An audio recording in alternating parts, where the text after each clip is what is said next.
Que signifie pour vous le voyage? C'est d'aller voir déjà ce qui se passe ailleurs. C'est super important pour moi.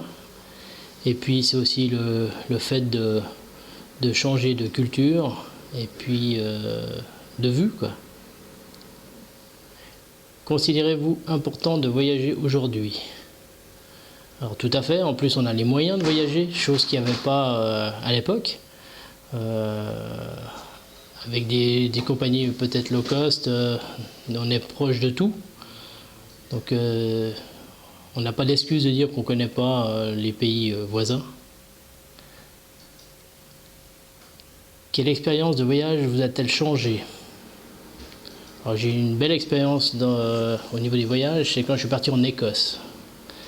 Parce que j'ai rencontré vraiment des gens exceptionnels et puis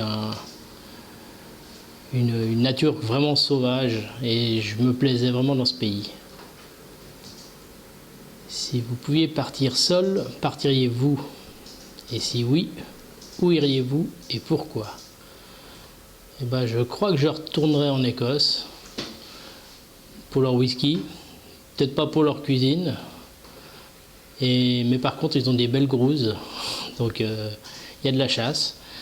Et puis voilà, et puis c'est un pays qui est juste exceptionnel au niveau de pour je dirais la vue. Un livre ou un morceau de musique pour un beau voyage. Alors, je prendrais L'homme qui plantait des arbres de Jean Giono. Un tout petit livre, facile à mettre dans la poche pour le voyage. Et c'est une magnifique histoire d'un homme qui plante des glands. Ça paraît con, mais c'est comme ça. Et au bout de quelques années, il y a des forêts et il y a de nouveau la vie. Donc c'est un bouquin qui m'a plu, qui m'a parlé.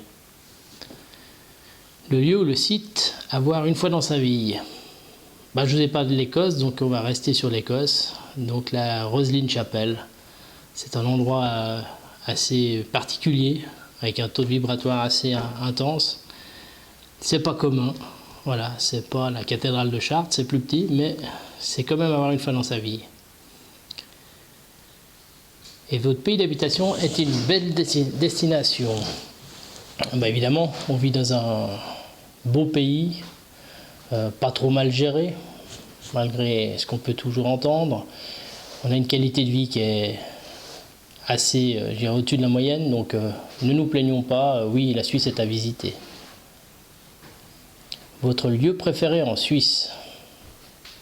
J'en parlais tout à l'heure, ma petite virée dans le Tessin chaque année pour aller chercher mes fromages, je dirais que le Tessin c'est un petit peu le prolongement de la Suisse romande.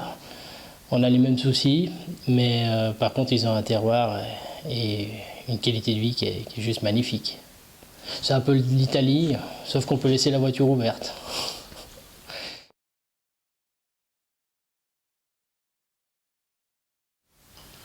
Et bon voyage à tous.